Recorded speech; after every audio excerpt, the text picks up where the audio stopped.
السلام عليكم ورحمة الله وبركاته.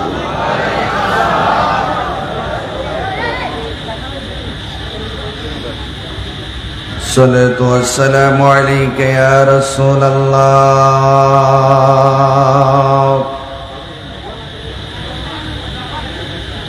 الصلاة والسلام عليك يا حبيب الله. الصلاة والسلام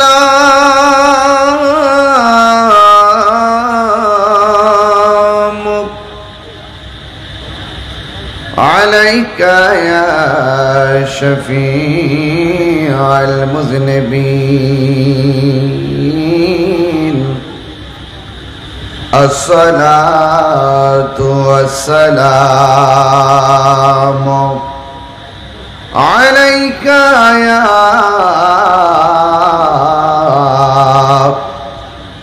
رحمة للعالمين. اللهم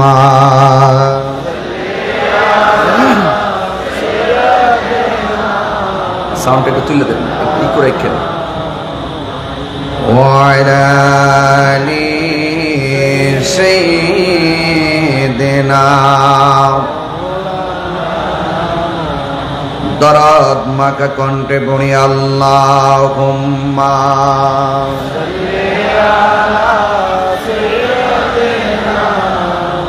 মওলানা মুহাম্মদ ওয়া আলা আলি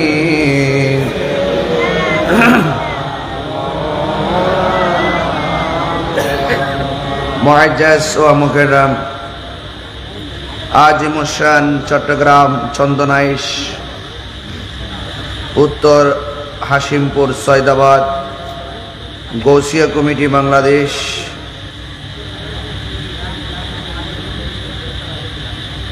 মুরব্বী সমাজ যুব সমাজ কর্তৃক অনুষ্ঠিতব্য আওলাদে রসুল সাল্লাল্লাহু আলাইহি ওয়াসাল্লাম গৌসে জামান মুর্শিদ বরহক রহনুমাই শরীয়ত তরিকত হাদি দ্বীন মিল্লাত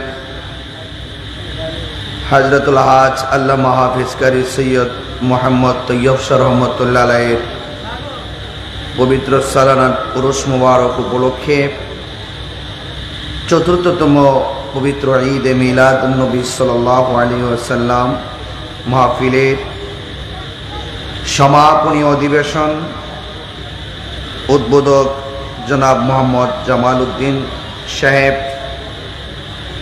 জেলা নাজির চট্টগ্রাম জেলা প্রশাসক কার্যালয়। প্রধান অতিথি চন্দনাইশ উপজেলা পরিষদের সম্মানিত সাবেক চেয়ারম্যান শ্রদ্ধাভাজন আলহাজ আব্দুল জব্বার চৌধুরী সাহেব। সংবর্ধিত অতিথি চন্দনাইশ উপজেলা পরিষদের সম্মানিত চেয়ারম্যান আলহাজ জসিমউদ্দিন আহমদ সাহেব। আজকের মাহফিলের প্রধান আলোচক, প্রধান বক্তা, প্রধান অতিথি গৌসিয়া কমিটি বাংলাদেশ কেন্দ্রীয় পরিষদের সম্মানিত যুগ্ম মহাসচিব আলহাজ অ্যাডভোকেট মুসাইবউদ্দিন বখতিয়ার সাহেব। বিশেষ বক্তা হযরতুল হাজ আল্লামা শহীদুল ইসলাম হেলালি সাহেব ও মাওলানা মোহাম্মদ আবু ইউসুফ নূর মতাজিল্লুল আলী। আজকের প্রোগ্রামের সম্মানিত সভাপতি চন্দনাইশ উপজেলা পরিষদের বারবার নির্বাচিত ভাইস চেয়ারম্যান, 3 বার নির্বাচিত, তিনি একদিকে একজন মাহের আলেম, আরেক দিক দিয়ে একজন স্বচ্ছ মানবতার ফিরেওয়ালা হযরতুল আল্লামা সুলাইমান ফারুকী সাহেব মাদাজিল্লাহুল আলী। মঞ্চ বিশিষ্ট আছেন অনেক গণ্যমান্য ব্যক্তিবর্গ, যিনি গত অধিবেশনের সভাপতি ছিলেন হযরতুল হাজ আল্লামা আবুল কাশেম আনসারী সাহেব, এবং প্রধান মেহমান ছিলেন আলমগীর ইসলাম চৌধুরী চেয়ারম্যান, সাবেক চেয়ারম্যান আলহাজ আব্দুল মান্নান বিএ সাহেব সাবেক চেয়ারম্যান, উদ্বোধক চৌধুরী আমির মোহাম্মদ সাইফুদ্দিন সাহেব সহ সকল আমন্ত্রিত সংবর্ধিত অতিথিবৃন্দ, যে আল্লাহ রাব্বুল আলামিন আমাদের সকলকে এই বৈরী আবহাওয়ার মাঝে কাঁধে কাঁধ মিলে আলোচনা করা এবং শোনার তৌফিক দিচ্ছেন, শুকরিয়া তান সকলে পড়ুন আলহামদুলিল্লাহ। লাখ কোটি দরুদ ও সালাম ওই নবীর নূরানি কদম মোবারকে, যিনি হায়াতুন নবী, নূর নবী, গায়েবের খবর দেনেওয়ালা হুজুরপুর নূর সাল্লাল্লাহু আলাইহি ওয়াসাল্লামের উম্মত হিসাবে আল্লাহ পাক আমাদের সকলকে কবুল করেছেন। এই জন্য শুকরিয়া তানা আবারও পড়ি আলহামদুলিল্লাহ। আজকের এই বৃষ্টি, 3 দিন ধরে বৃষ্টি হচ্ছে। আমি বাড়ি থেকে মুষলধারে বৃষ্টি নিয়েই বের হয়েছি। আপনাদের নির্বাচিত চেয়ারম্যান মহোদয়কে বারবার বলেছি যে আমাদের এলাকায় বৃষ্টি হচ্ছে, আপনাদের এলাকায় বৃষ্টিতে সমস্যা আছে কিনা। তিনি বলেছেন বিকল্প ব্যবস্থা রেখে আমরা মাহফিলের সম্পূর্ণ প্রস্তুতি নিয়েছি, আপনি ইনশাল্লাহ আসেন। আমিও চেষ্টা করেছি যথাসময়ে মাহফিল আসার জন্যে। হাজার হাজার মানুষ অত্যন্ত মনোরম পরিবেশে শান্তিপ্রিয়ভাবে এই চন্দনাইশের উত্তর হাসিমপুর, সৈয়দাবাদ অনেক সুন্দর একটি আয়োজন আমি দেখতে পাচ্ছি এবং গণ্যমান্য অতিথিবর্গ সবাই এসেছেন। যে সুন্দর পরিবেশে আজকের মাহফিলটি হতে যাচ্ছে, যে 3 দিন বৃষ্টি হয়েছে, সেই বৃষ্টিটা যদি এখন হতো এতগুলো মানুষ কিন্তু আসতো না। তো আলহামদুলিল্লাহি আলা কুল্লি হাল, সর্ব অবস্থায় প্রশংসা একজনের। জবান খুলে বলুন তিনি কে। এখন আপনারা জানেন আমি চট্টগ্রাম যখন আসি অনেক কষ্ট করে অনেক দূর থেকে আসতে হয়। 7 ঘন্টা 8 ঘন্টা লাগে আসতে, আবার যাইতে 7 ঘন্টা 8 ঘন্টা, টোটাল 15-16 ঘন্টা আমাকে গাড়িতে বসে থাকতে হয়। এরপরে এসে আলোচনা করা খুব কঠিন। এই জন্য চট্টগ্রামে কিছু মাহফিল কিছুটা কমানোর চেষ্টা করছি, কারণ লং জার্নির কারণে। এরপরও আগামী মহরম মাসে 7টা না 8টা প্রোগ্রাম আছে। তো যাই হোক, এখানে অনেক মিডিয়াগুলো এসেছেন। আপনারা হয়তো অনেকে জানেন না যে আমি কিন্তু মিডিয়াদের ব্যাপারে খুব সতর্কবার্তা দিয়েছি। আমি আপনাদেরকেও বলছি, যেহেতু আপনারা অনেক দূর থেকে চলে এসেছেন হয়তো জানেন না, এই জন্য আমি আপনাদেরকে আজকের এই ক্যামেরাগুলো সেটিং রাখছি এতক্ষণ পর্যন্ত। তবে একটি কথা বলি, আমি কিছুদিনের মধ্যে একটা নির্দেশনা দিব আপনাদের জন্য, আপনাদের মঙ্গলের জন্য এবং সুন্নি জামাতের আলেমদের মঙ্গলের জন্য। আমি দেখতেছি অনেকগুলো মিডিয়া এলোমেলোভাবে তারা বিভিন্ন সময় বিভিন্নভাবে থাম্বনেইল ব্যবহার করে মূল ওয়াজ তারা দেওয়ার জন্য আগ্রহী না, খণ্ডিত অংশ কেটে নিয়ে আমাদেরকে বিভিন্ন সময় প্রশ্নবিদ্ধ করে। তো এই জন্য আমি চেয়েছি অন্ততপক্ষে এই লক্ষ লক্ষ শ্রোতা যেহেতু আমরা ম্যানেজ করে ওয়াজ করতে পারি, আর আমরা কি মিডিয়াগুলো ম্যানেজ করতে পারবো না? এই জন্য পরবর্তী নির্দেশনা আসার আগ পর্যন্ত আপনারা এই ওয়াজটা আজকে হাইট রাখবেন। আমি এই কিছুদিনের মধ্যেই, অল্প দিনের মধ্যেই আমি সব মিডিয়াদেরকে আমি আহ্বান করব, যারা সুন্নিয়তের চ্যানেল চালায় তাদেরকে আহ্বান করব, অন্ততপক্ষে আমার ওয়াজ যখন করতে আসবেন আমার কিছু নীতিমালা থাকবে যে কিভাবে আপনারা ওয়াজটা ছাড়বেন, কিভাবে আপনারা সুন্নিয়তের খেদমত করবেন। কি রাজি আছেন আপনারা? তো আমি যখন কল করব আপনারা ইনশাল্লাহ থাকার চেষ্টা করবেন। আমি আপনাদেরকে একটা নেম প্লেট দিব, একটা অঙ্গীকারনামা দিব এই অঙ্গীকারনামা নিয়ে যারা মাঠে কাজ করতে পারবেন, হক কথা প্রচার করতে পারবেন, সুন্নিয়তের তথ্য তুলে ধরতে পারবেন, সুন্নি যে কোনো আলেমদের প্রচার প্রসার করতে পারবেন, আমি বিশ্বাস করি মদিনাওয়ালার পক্ষ থেকে আল্লাহর অশেষ মেহেরবানিতে আপনাদের খেদমতে বরকত হবে।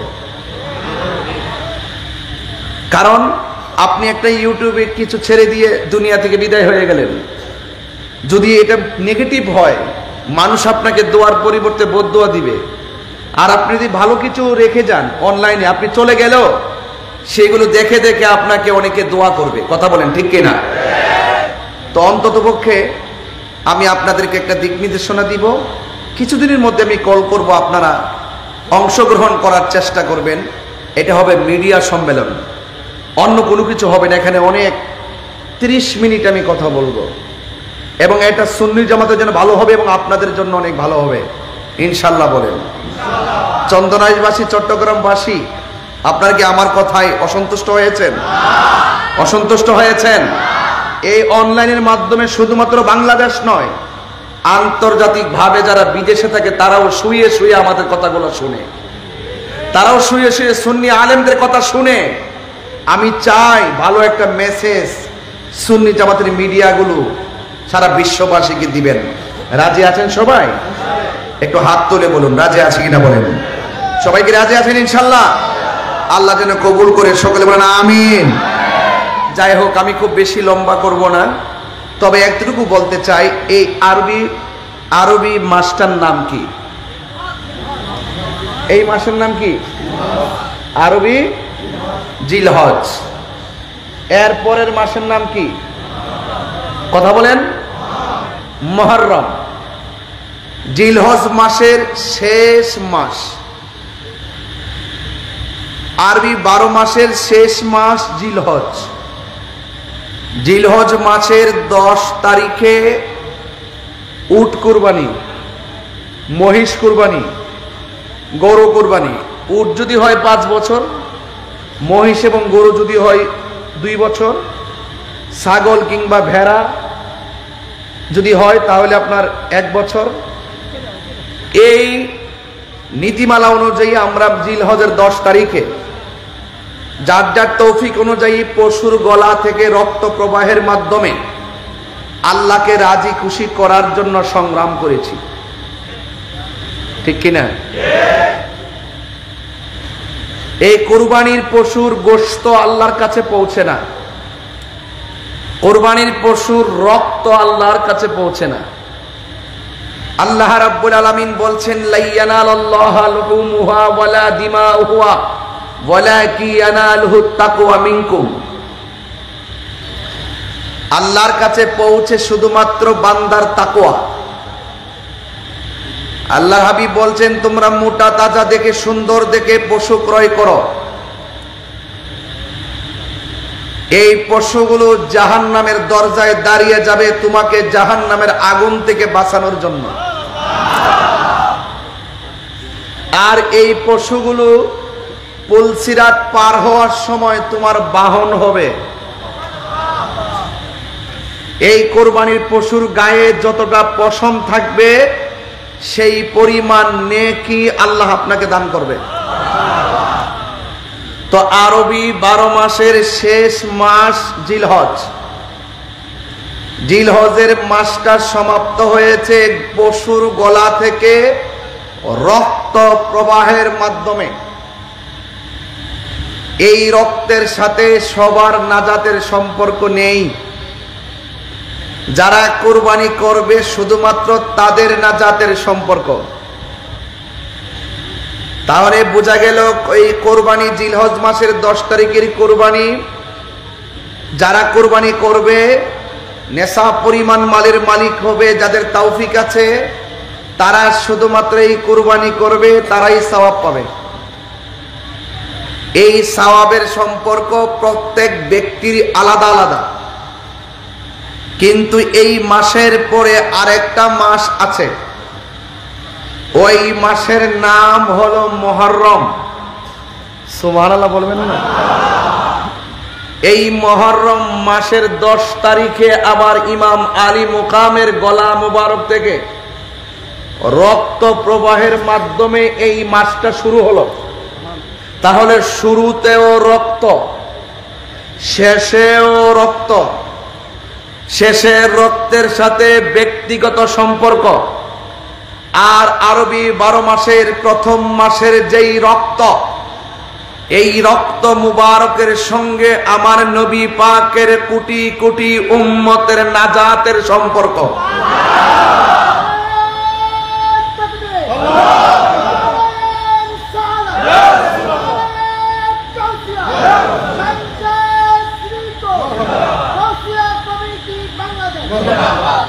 আমার যুবক ভাইয়েরা, একদম ব্রেনটারে সতেজ করে কথা শুনবেন। এই বৈরী আবহাওয়ার মাঝে কথা বলতে গেলেও প্রফুল্ল ভাব সৃষ্টি করা যায় না, কিন্তু চট্টগ্রাম যখন আসি তখন মরা কলবটাও যেন জিন্দা হয়ে যায়। এখানে যেই দুইটা শিরোনাম, रहनुमाए शरीयत तरीकत हजरतुल हाज औलाद रसूल हाफिज कारी अल्लामा सैयद तैयब शाह रहमतुल्लाह अलैहिर रूहानी জালওয়া এই মাহফিল আছে না নাই? গৌসিয়া কমিটির গৌসিয়তের সেই রুহানিয়ত আমাদের মাঝে আছে না নাই? এই জালওয়া আর এই রুহানিয়ত যখন হৃদয়ে থাকবে, সেই হৃদয় আর মরা থাকে না, সেই মুর্দা কলব তখন জিন্দা হয়ে যায়। আর সেই জিন্দা কলব নিয়ে যখন ইমামে আলী মুকাম ইমামে হুসাইন রাদিয়াল্লাহু তাআলা আনহুর চেতনার কথাগুলো শুনবেন, তখন আমাদের হৃদয়টা মদিনাওয়ালার আয়না হয়ে যাবে। আমি কি বুঝাতে পেরেছি?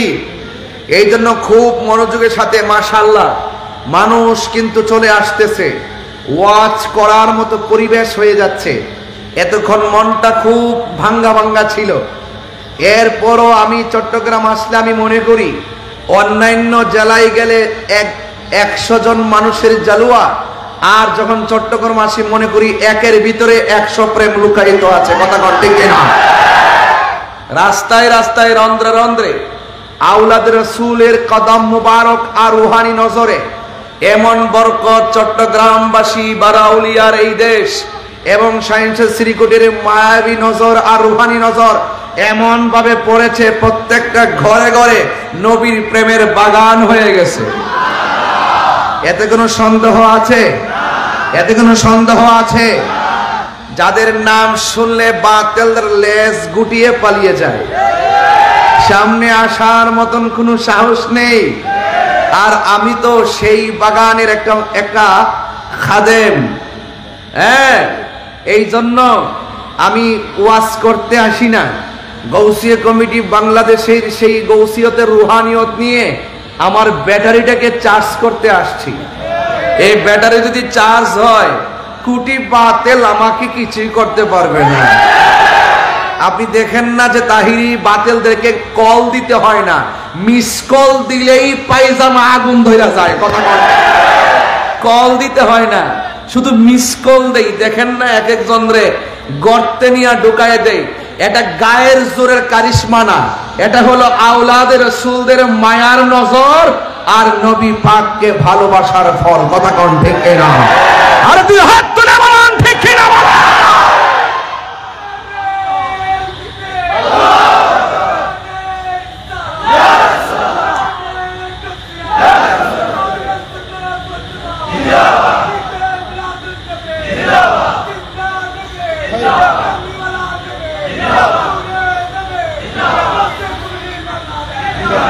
মারহাবা, জোরে বলুন ভাইয়ের আমার।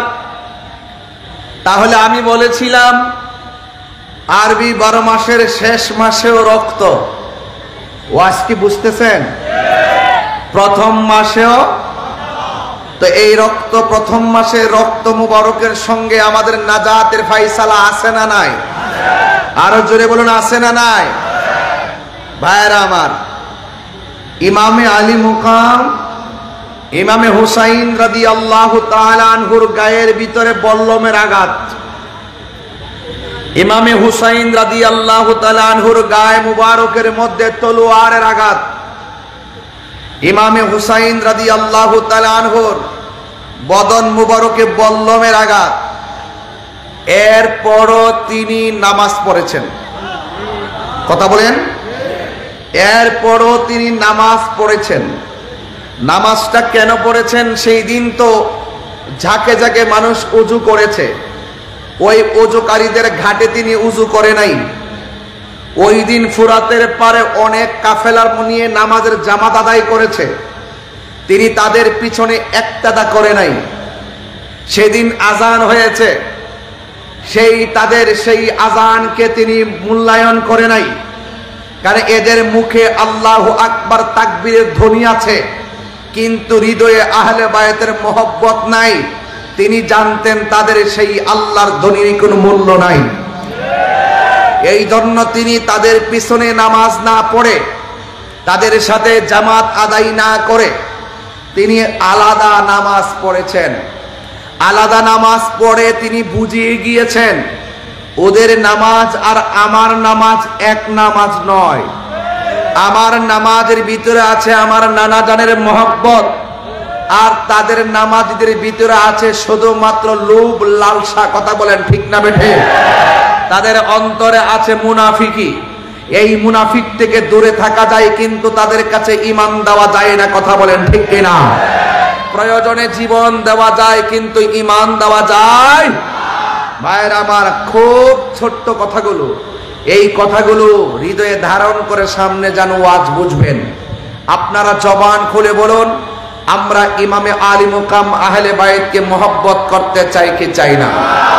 যদি মহব্বত করতে পারেন তাইলে আজকের ওয়াজ আসার বসার সার্থকতা হবে, কারণ এই কয়েকদিন পরেই মহরমের চাঁদ উঠবে। কথা ঠিক কিনা? এই মহরমের চাঁদ উঠে যাবে। আমি হয়তো আর এলাকায় আসতে পারবো না, কিন্তু গোটা মহরম মাসে আমার কথাগুলো আপনারা অনলাইনে শুনতে পারবেন। আল্লাহর হাবিব আখাযা বিয়াদি হাসানিন ওয়া হুসাইনিন, আল্লাহর হাবিব হাসান হুসাইনের হাতের মধ্যে ধরলেন। সুবহানাল্লাহ বলবেন না? ধরে বললেন, তোমরা যদি আমি নবীকে ভালোবাসতে চাও, আমার এই হাসান হুসাইনকে ভালোবাসো। শুধুমাত্র তাই নয়, ওয়া আবাহুমা, তাদের আব্বাকে ভালোবাসো। তাদের আব্বাকে, তাদের আব্বা হলো বেলায়েতের সম্রাট, মারিফতের সম্রাট, শের খোদা মুশকিল কুশা মৌলা আলী রাদিয়াল্লাহু তাআলা আনহু। জোরে কোন সুবহানাল্লাহ। ওই আব্বাটা কি সাধারণ বাবা? যেই ভালোবাসার আর যেই নামের দরজায় গিয়ে উপস্থিত না হলে আপনি মুসলমান হবেন, ওলি হবেন দূরের কথা, আপনি মুসলমান হতে পারবেন না। ওখানে আপনাকে যেতে হবে, যাদেরকে মহব্বত করতে হবে। এই মহব্বতের সিদ্ধান্ত আমার আল্লাহও দিয়েছেন, আমার নবীও দিয়েছেন। সুবহানাল্লাহ বলেন না? এবং রাসূল বলছেন, ওয়া উম্মাহুমা, তোমরা তাদের আম্মাকে ভালোবাসবে। এই আম্মাটাকে, আম্মাটা হলো খাতুনে জান্নাত মা ফাতেমা। অনেকে তো মা ফাতেমাকে মা বললে ফতুয়া দেয়, ওরা আসলে বুঝে না। এক বেচারা আমারে কয় যে নিজের মারে ছাড়া আর মা হাওয়াকে ছাড়া অন্য কাউকে মা বলা যাবে না। মা হাওয়া হলো আদিমাতা, নিজের মা হলো জন্মদাতা মা, আর ওই দিক দিয়া নিজের বাবাকে ছাড়া আর আদম আলাইহিস সালামকে ছাড়া বাবা বলা যাবে না। নিজের বাবা হলো জন্মদাতা বাবা, আর আদম আলাইহিস সালাম হলো আমাদের আদি পিতা। এই দুইটা ছাড়া অন্য কাউকে বাবা বলা যাবে না। এখন আমি একটা মা ফাতেমার নয়নমণি গজল গাইছি দেখা অনেকে এমন ফতোয়া আমার দিছে। যখন আমি ওয়াজে বললাম, আপনারা যে বললেন নিজের মাকে ছাড়া আর মা হাওয়াকে ছাড়া অন্য কাউকে মা বলা যাবে না, তাইলে আমি তোমাদের কাছে জানতে চাই, তোমরা তোমার শাশুড়িকে কি ভাবি ডাকো? তোমরা কি তোমার শ্বশুরকে কি দুলাভাই ডাকো? এদেরকে এই জবাবই দিতে হবে। ওরা যখন রুহানিয়ত বুঝবে না, তখন তাদেরকে ইটের উপরে পাটকেল দিতে হবে। কথা করতে না, এদের সাথে নরম কথা চলবে না। খানকায় বসে থাকবেন ভালো কথা, কেউ যখন নবীর বিরুদ্ধে কথা বলবে তখন খানকা থেকে বের হয়ে রাজপথে নেমে প্রতিবাদ করতে হবে। কথা বলেন ঠিক কিনা? এই নরম নরম আস্তে এই নরম নরম কথার দ্বারা বাতিলকে পরাজিত করা যাবে না। বাতিল বলবে একটা, আপনাকে হক কথা বলতে হবে, না বললে তাদের মিথ্যাটাই সত্য হয়ে যায়। কথা কোন ঠিক কিনা? এই জন্য যারা একটু আমাদের সমাজে যারা একটু নরম ভাষায় কথা বলতে চান, বাতিলদের সঙ্গে নরম ভাষায় কথা বলবেন না। এখন আপনারা বলুন, মা ফাতেমাকে মা বলা জায়েজ আছে না নাই? আরো জোরে বলেন, আছে না নাই? ভাইরা আমার, এই জন্য আল্লাহ রাব্বুল আলামিন তার প্রিয় হাবিব সাল্লাল্লাহু আলাইহি সাল্লামের জবান মুবারকের কথা কি, তোমরা হাসান হুসাইনকে ভালোবাসবে, আমার আলীকে ভালোবাসবে, ফাতেমাকে ভালোবাসবে। এদেরকে যারা ভালোবাসবে, আমি আল্লাহকে, আমি নবীকে ভালোবাসা হয়ে যাবে। জোরে কন্যা সুবহানাল্লাহ। এখন হাসান হুসাইন আর আহলে বায়তকে ভালোবাসার সিদ্ধান্ত, এটা কি শুধু আমার নবীর নাকি স্বয়ং আল্লাহ? এই জন্য আল্লাহ রাব্বুল আলামিন কোরআনুল কারীমের মধ্যে আয়াত নাজিল করে দিয়েছেন। এর আগে আরেকটু ভাঙ্গি, রাসূল বলছেন, আমি যে চারজনকে বলেছি ভালোবাসার কথা, আমার আহলে বায়াত হলো নূহ নবীর কিস্তির মতন। জোরে কন্যা সুবহানাল্লাহ। নূহ নবীর কিস্তির মধ্যে যারা উঠেছে তারা নাজাত পেয়ে গেছে, যারা উঠে নাই তারা ধ্বংস হয়ে গেছে। তো আমার কিয়ামত পর্যন্ত আমার আহলে বায়াতের উপরেও তুফান আসবে, আহলে বায়াতের আমার উম্মতের উপরে তুফান আসবে, আমার উম্মতের উপরে ভূমিকম্প আসবে। এই নূহ আলাইহিস সালামের প্লাবনের চাইতেও আরো বড় ভয়ঙ্কর হলো বাতিলদের আক্রমণ। যাদের অন্তরে আহলে বায়াতের মহব্বত থাকবে তাদেরকে কোনোদিন বাতিলরা ঈমান লুণ্ঠন করে নিতে পারবে না। জোরে বলেন না সুবহানাল্লাহ। এই জন্য আহলে বায়াতকে ভালোবাসতে হবে। যুগ যুগ ধরে যত মানুষ ঈমান চুরি করতে আসবে, তখন যার অন্তরে আহলে বায়াতের মহব্বত থাকবে তাকে টাকা দিয়ে কখনো তার ঈমান লুণ্ঠন করে নিতে পারবেন না, ডলার খাওয়ায়া তার কালার পাল্টাইতে পারবে না। এই জন্য আহলে বায়াতের মহব্বত আমরা চাই কি চাই না? দেখবেন যারা পাঞ্জাতনের পাগল, যারা আহলে বায়াতের পাগল, আওলাদ রাসূলদের পাগল, এদের সামনে বাতিল এসে দাঁড়াইতে পারে না। এর ব্যতিক্রম যারা চলাফেরা করে আহলে বায়াতের ভালোবাসা ছাড়া, যারা নিজেকে সুন্নি দাবি করে, এরা নিজেকে যদিও সুন্নি দাবি করে, তলে তলে ওই বাতিলদের সঙ্গে আঘাত করে চলে। কথা বল ঠিক না বেঠে? এই সুন্নিদের ভিতরেও গোলাপি আছে না নাই? এদের সঙ্গে আমাদের কোনো সম্পর্ক নাই। এই জন্য রাসূল বলছেন, আমার আহলে বায়াতের মহব্বত যার অন্তরে থাকবে, কিয়ামত পর্যন্ত কোনো বাতিল তার ঈমানকে লুণ্ঠন করে নিতে পারবে। টাকা গেলে টাকা পাওয়া যায়, সম্পদ গেলে সম্পদ আশা করা যায়, কিন্তু ঈমান গেলে ঈমান পাওয়া যায়। এই জন্য আল্লাহ কোরআনের মধ্যে এভাবে বলেছেন, কুল লা আসআলুকুম আলাইহি আজরান ইল্লাল মাওয়াদ্দাতা ফিল কুরবা। আল্লাহ রাব্বুল আলামিন বলেন, হ্যাঁ বন্ধু আপনি বলে দিন,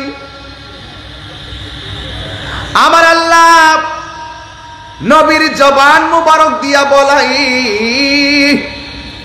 ও বন্ধু আপনি বলে দিন, লা আসআলুকুম, আমার রাসূল বলেন আমি তোমাদের কাছে কিছুই চাই না।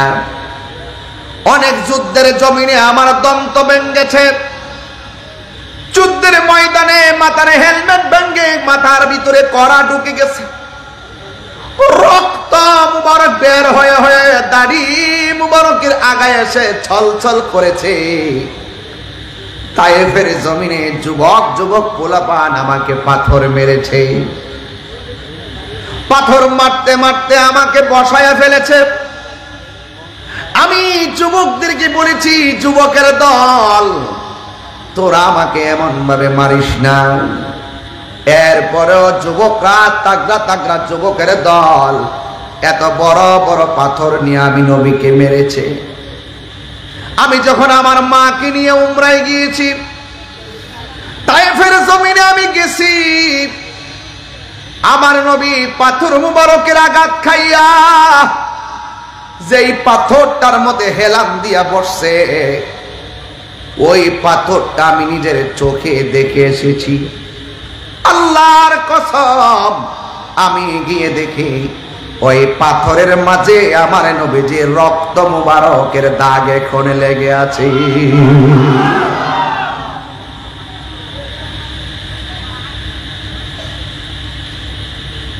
ওই মুহূর্তে জিবরাইল আলাইহিস সালাম আসমান থেকে নামছে, যেই পাথরটার মধ্যে দাঁড়াইয়া আমার নবীর ডাক দিয়া বলছে, নবী গো, ও মায়ের নবী, একটা বার শুধু অনুমতি দেন, তায়েফের বড় পাহাড়টার পাথরটা উঠায়া আইনা কাফেরদেরকে মাটির সঙ্গে মিশাইয়া দেয়। আমার নবী ডাক দিয়া বলে, হ্যাঁ জিবরাইল, আমি তো গজবের নবী না, আমি তো রহমাতুল লিল আলামিন। এ জিবরাইল, কি কইলে রে, কি কইলি? আমি তো দুনিয়ায় এসেছি লা ইলাহা ইল্লাল্লাহু মুহাম্মাদুর রাসূলুল্লাহ।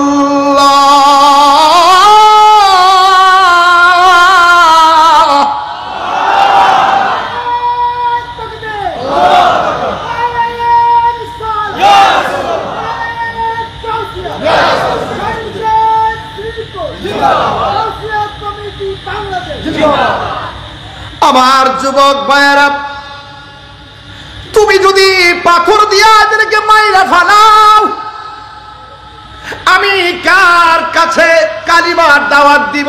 আল্লাহু আকবার কোন কেন? কে আল্লাহর জিকির করবে? কে আমি নবীর গান গাইব? ও জিবরাইল, দরকার নাই। আল্লাহর কসম, জিবরাইল দুনিয়াতে ওই তায়েফের পাশে যেই পাথরের মধ্যে নামছে, নাইমা যেই পাথরে বৈশা জিবরাইল নামাজ পড়েছেন, ওই জায়গার ভিতরে পাথরে বসে উযু করেছেন। আমার নবী পাশে একটা মসজিদে নামাজ পড়াইছেন। সুবহানাল্লাহ। আমি ওই পাথরটা দেখে এসেছি। পাকিস্তানিরা ভিডিও করে, সৌদিয়ানরা ভিডিও করে, অনেকে ভিডিও করতেছে, কিন্তু আমি ভিডিও করি না। ওরা ভিডিও করে করে নিতেছে, আমি তাদের পায়ের ফাঁক দিয়া মাথাটা ঢুকাইছি, নিচ দিয়া মাথাটা ঢুকাইছি। এই পাথর সেই পাথর, যেই পাথরে আমার নবী হেলান দিয়া বসছে, নবী রক্ত মুবারকের দাগ লেগে আছে। আমি ওই সৌদি আরব আমারে শিরিকের ফতোয়া দিবে নাকি বেদাতি বলবে, আমি চুল পরিমাণ তাদেরকে এলাও করি নাই। নবীর পাথর মুবারকের রক্ত মুবারকের দাগ দেখে আমি চুমা দেই নাই, আমার জিহ্বাটা নিয়ে পাথরের মধ্যে ঘষা দেওয়া শুরু করলাম। আল্লাহু আকবার।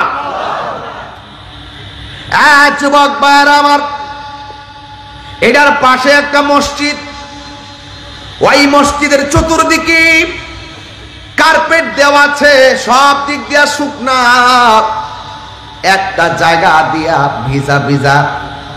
পাকিস্তানে একটা সুন্নি প্রেমিক আমারে বলে, হুজুর, ইয়া মুআজ্জাজ ওয়া মুকাররাম, আপনি তো ওই পাথরের মধ্যে চুমা দিয়েছেন, জিহ্বা দিয়ে লেহন দিয়েছেন, এই জায়গার ভিতরে আরেকটা খেলা আছে। তাই আমার নবী রক্তাক্ত বডি মুবারক নিয়া এই মসজিদের এই কোণার ভিতরে সেজদা দিয়া উম্মতের জন্য কেঁদেছেন। উম্মতের জন্য এমন চোখের পানি মুবারক ছেড়েছেন, সেই দিন থেকে এই জায়গাটা এখনো ভিজা।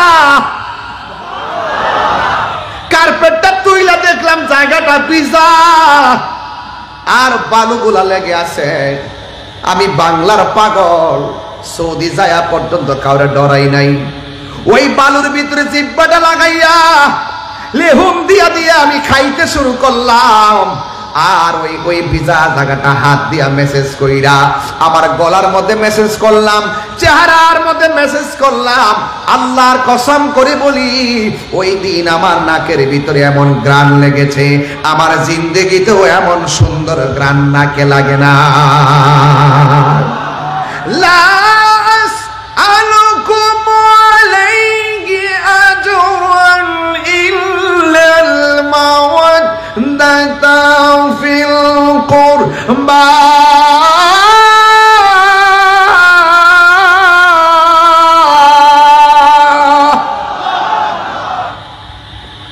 আল্লাহ রাব্বুল আলামিন হাবিবের জবান মুবারক দিয়া বলেন, লা আসআলুকুম আলাইহি আজরা। আমার রক্ত দিয়ে, পাথর দিয়ে রক্তাক্ত করেছে, দন্ত মুবারক ভাঙ্গা ফেলাইছে, এর বদলা আমি তোমাদের কাছে কিছু চাই না। আমি চাই শুধু ইল্লাল মাওয়াদ্দাতা ফিল কুরবা, আমি চাই শুধুমাত্র আমার আহলে বায়তের মহব্বত। জোরে জোরে কি সুবহানাল্লাহ বলা যাবে না? এই জন্য আমি ওয়াজটা বুঝাইতেছি, বুঝার জন্য। আল্লাহর হাবিব বলে, আমি কোনো কিছুর বদলা চাই না, আমি চাই শুধু আমার আহলে বায়তের মহব্বত।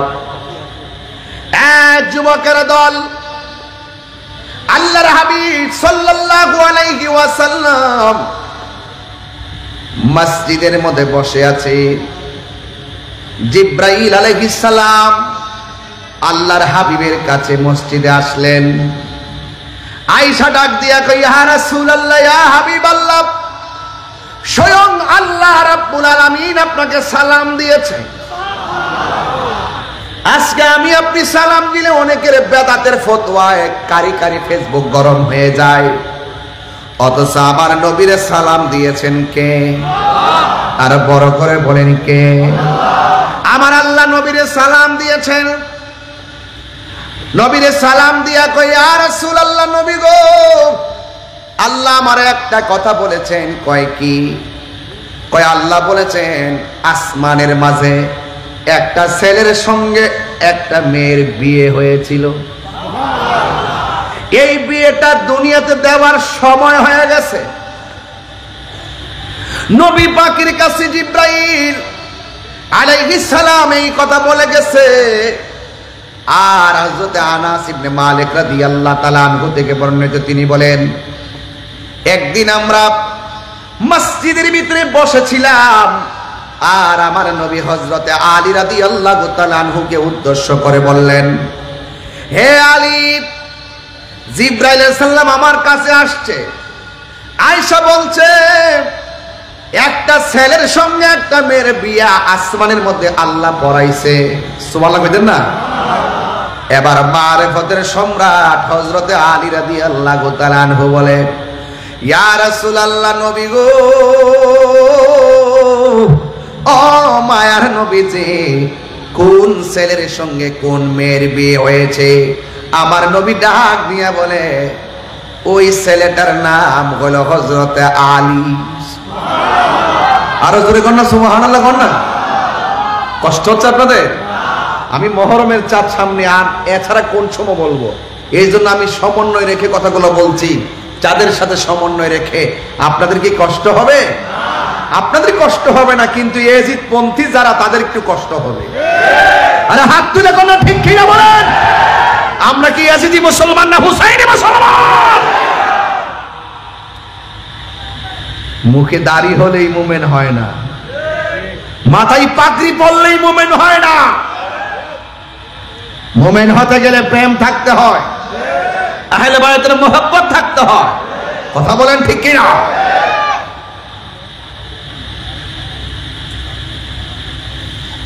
আমার নবী বলছেন, হে আলী, যেই ছেলেটার সাথে মেয়েটার বিয়ে হয়েছে ছেলেটার নাম হলো আলী।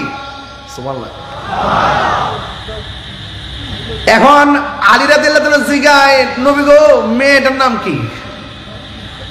কয়, মেয়েটা হলো আমার মেয়ে ফাতেমা। জামাই একটু শরমাইতেছে। রাসূল ডাক দিয়ে, কে আলী, আল্লাহ যখন বিয়েটা পড়াইছিল, বিয়েতে সাক্ষী কয়জন ছিল জানোনি? আমরা দেশের এক মৌলবী ওই দিন বলতেছে বিয়ে হইলে নাকি মেয়ে কবুল বলতে হবে না, বিয়ে হলে নাকি ছেলে মেয়ের কবুলের কোনো প্রয়োজন নাই, আলোচনা হলেই নাকি যথেষ্ট। এত বড় জাহেলে মুরাক্কাব নায়েবে শয়তান, কথা কন ঠিক না বেঠে? যেটা আমি দৌড়ছিলাম এখনো বুবা হয়ে বই রয়েছে, কথা কন ঠিক কিনা? এই জন্য এক এক সময় এক একটা ফতুয়া দেয়, দিয়া উল্টা পাল্টা পেস লাগায়, আবার সবাই মিললে যখন চাপ মারা ধরে তখন আবার মা পচায়। এদের উদ্দেশ্য আসলে মূলত দিনের খেদমত না, উদ্দেশ্য হলো সমাজের ভিতরে মানুষের মাঝে ফিতনা লাগানো, কথা বলেন ঠিক না বেঠে? এইবার তো কুরবানিতে একটা জিনিসের পার্সেল বেশি বেশি হয়েছে, হ্যাঁ মোটামুটি পার্সেল হয়েছে না? দেখেন কত বড় জাহেল, এইভাবে ফেস লাগাইয়া দেয়, লাগাই দিয়ে সমাজের মানুষকে গুমরা বানায়, আছে না নাই? এদের সাথে ইসলামের সম্পর্ক নাই, ইসলাম প্রেমিকদের কোনো সম্পর্ক নাই।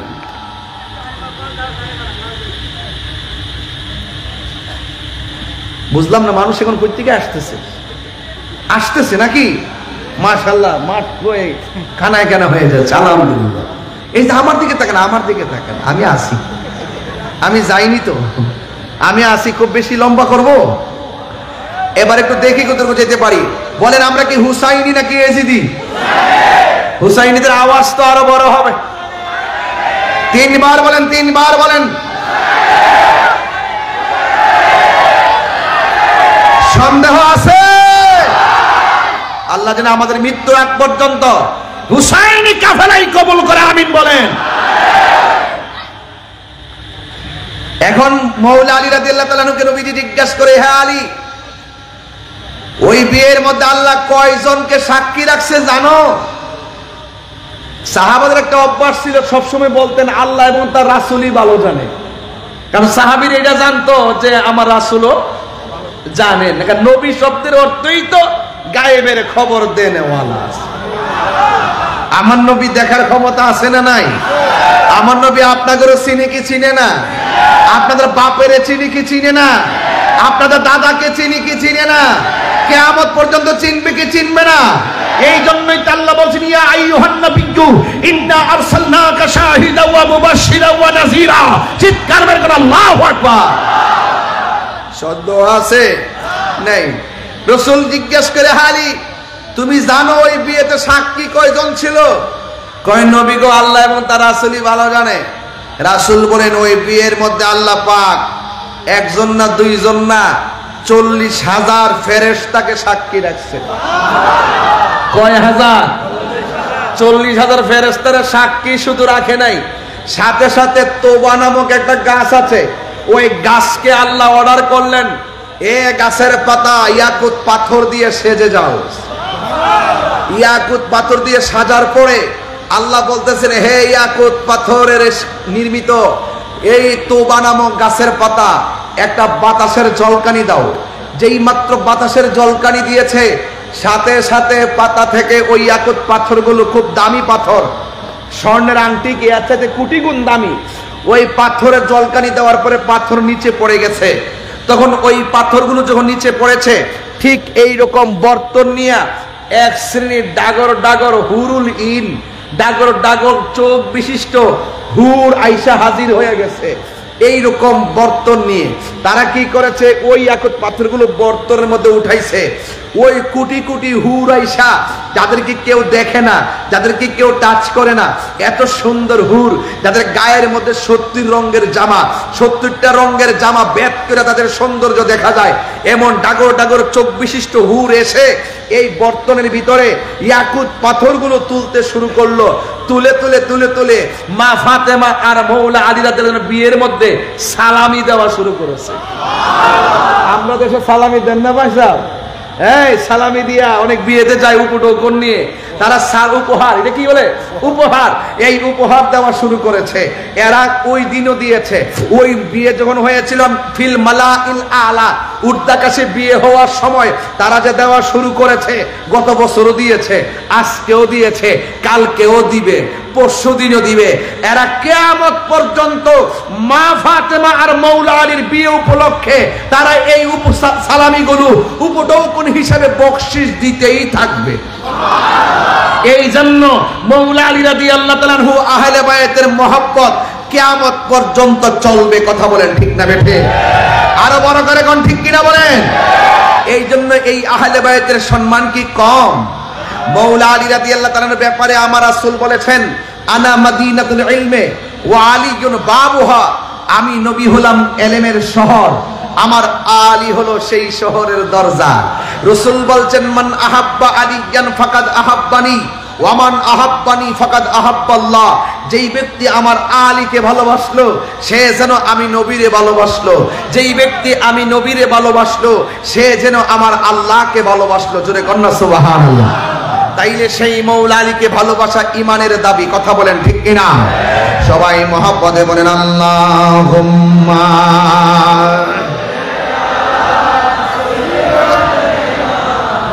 মাওলানা মুহাম্মদ ওয়া আলা আলি সাইয়্যিদিনা।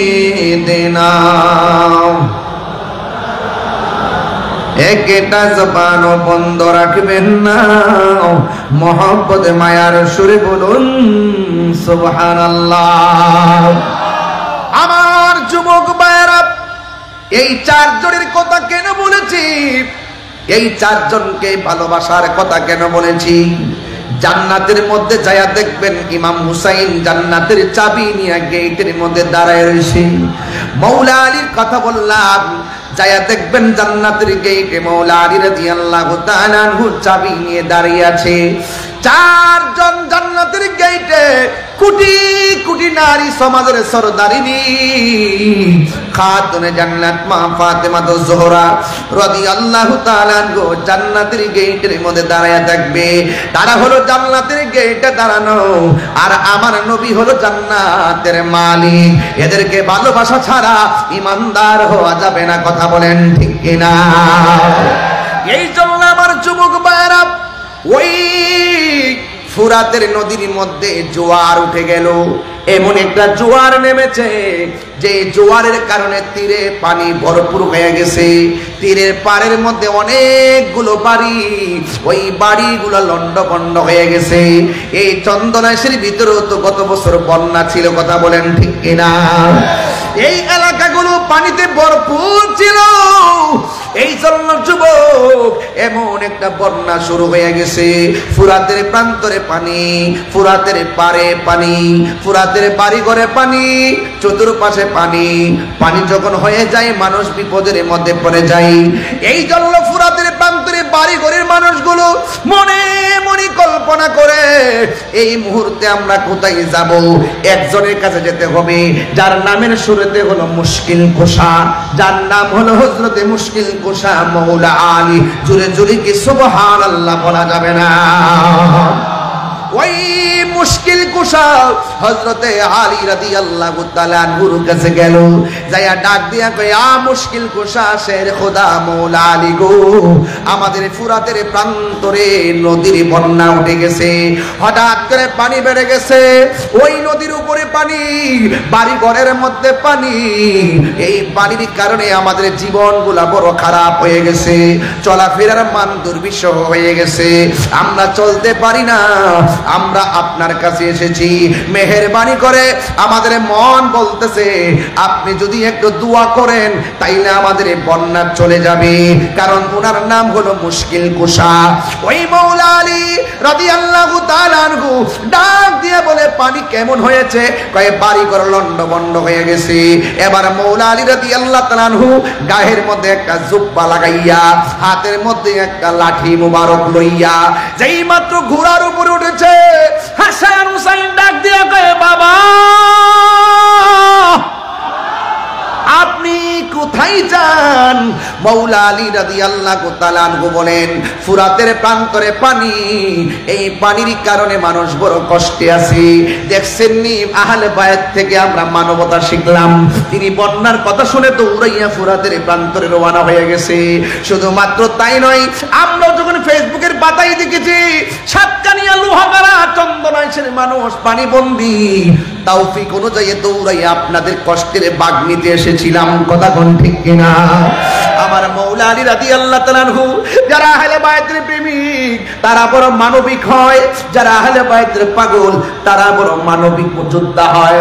এই জন্য মাওলা আলী রাদিয়াল্লাহু তাআলা আনহু গায়ের মধ্যে আস্তিন লাগাইয়া, হাতের মধ্যে লাঠি মুবারকটা লইয়া, আল্লাহু আকবার কন্যা কেন, হাতের মধ্যে লাঠি মুবারকটা লইয়া তিনি যখন ঘোড়ার উপরে উঠবেন, ওই মুহূর্তে দুইটা সন্তান কলিজার টুকরা, যার নাভি থেকে মাথার তালু পর্যন্ত যেই অংশটা, এই অংশটা ডাইরেক্ট আমার নবীর মতো, যে অংশটা পেয়েছে ইমামে হাসান রাদিয়াল্লাহু তাআলা আনহু, আর নাভি থেকে পায়ের তলা পর্যন্ত যেই অংশটা, এই অংশটা হযরতে ইমাম হুসাইন পেয়েছেন।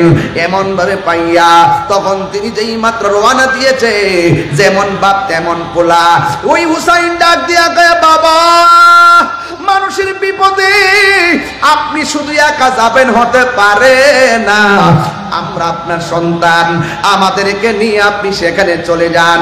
হাসান রওনা হয়ে গেছে, ইমামে হুসাইন রাদিয়াল্লাহু তাআলা আনহু রওনা হয়ে গেছে। যেই মাত্র তীরের মধ্যে গেল, যাইয়া দাঁড়ায়া দেখে পানি, একটা শুকনা জায়গায় দাঁড়াইয়া ইমাম হুসাইন রাদিয়াল্লাহু তাআলা আনহু সহকারে মাওলা আলী রাদিয়াল্লাহু তাআলা আনহু বাপ এবং পোলা দুইজন ওই ফুরাতের প্রান্তরে নামাজের মধ্যে দাঁড়ায় গেছে। নামাজের মধ্যে দাঁড়াইয়া আমার আল্লাহর কাছে দুইটা হাত বাড়াইয়া নিজের লাঠি মুবারকটা দিয়া ওই নদীর পানির মধ্যে একটা ইশারা করতে দেরি, সাথে সাথে এক হাত পানি গায়েব হয়ে গেছে। আর বড় করে কোন সুবহানাল্লাহ, আর বড় করে কোন আল্লাহু আকবার। এবার লাঠি মুবারকটা দিয়া যেই মাত্র একটা হাত পানি কমে গেছে, ওই দিক দিয়া ফুরাতের প্রান্তরের মানুষগুলার মুখের মধ্যে হাসির ছাপ এসে গেছে। এবার ডাক দিয়া বলে, চলবে নি, কই যদি আর একটু পানি কমতো আর একটু ভালো হইতো। ইমামে আলী, হযরতে আলী রাদিয়াল্লাহু তাআলা আনহু হাত মুবারকের মধ্যে ওই লাঠি মুবারকটা লইয়া এমন ভাবে আর একটা ইশারা করেছে, আর একটা হাত পানির সাথে সাথে কমে গিয়েছে। এই বন্ধুরে, ওই মুহূর্তে মাওলা আলী রাদিয়াল্লাহু তাআলা আনহুর কাছে ওই ফুরাতের প্রান্তরের মানুষগুলো ডাক দিয়া বলে, ইয়া আলী মুশকিল কুশা, শের খুদা মাওলা আলী, বেলায়েতের সম্রাট, মারিফতের সম্রাট, আর পানি কমাইতে হবে না। আজকে আপনার দুয়ার ফজ বদৌলতে আল্লাহ রাব্বুল আলামিন পানিটা কমায়া দিয়েছেন, আমাদের বেঁচে থাকার জন্য অবলম্বন হয়ে গেছে। আমার ওয়াজ কিন্তু এই জায়গায় না, আমার ওয়াজ হলো যে মাওলা আলী ফুরাতের প্রান্তরের পানির সীমা রেখা অতিক্রম দেখে নিজের লাঠি মুবারক দিয়ে ইশারা করে আল্লাহর কাছে ফরিয়াদ করে, আল্লাহ মায়া করে ফুরাতের পানি কমায়া দে। সেই ফুরাতের পানি একদিন ইমাম হুসাইন, ইমাম আলী মুকামের সন্তানের জন্য পানি বন্ধ করে দিয়েছে। যেই নবী সৃষ্টি না হইলে ওয়ালা লাউহুন, লৌহ হতো না, ওয়ালা কলামুন, কলম হতো না, ওয়ালা সামাউন, আসমান হতো না, ওয়ালা জিন্নুন, জিন হতো না, ওয়ালা ইনসুন, মানুষ হতো না, ওয়ালা আরদুন, জমিন হতো না, ওয়ালা শামসুন, সূর্য হতো না। যেই নবীজি না হলে এই দুনিয়ার জমিনের পানি সৃষ্টি হতো না। সেই নবীর আওলাদের জন্য বিয়াদবরা পানি বন্ধ করে দিয়েছে। ওই দিন যদি ইমামে আলী দুনিয়ার জমিনে থাকতো, সন্তান বাপের কাছে যাইয়া কইতো, আব্বা গো পানি কমায়া দিছে, পানি বন্ধ করে দিছে, জোয়ার দিয়া ফুরাতের প্রান্তরে সব পানি বাসায়া দেন, তাইলে হয়তো ইমামে হযরতে মাওলা আলী রাদিয়াল্লাহু তাআলা সেই দোয়াটা করতেন। কিন্তু এটা তো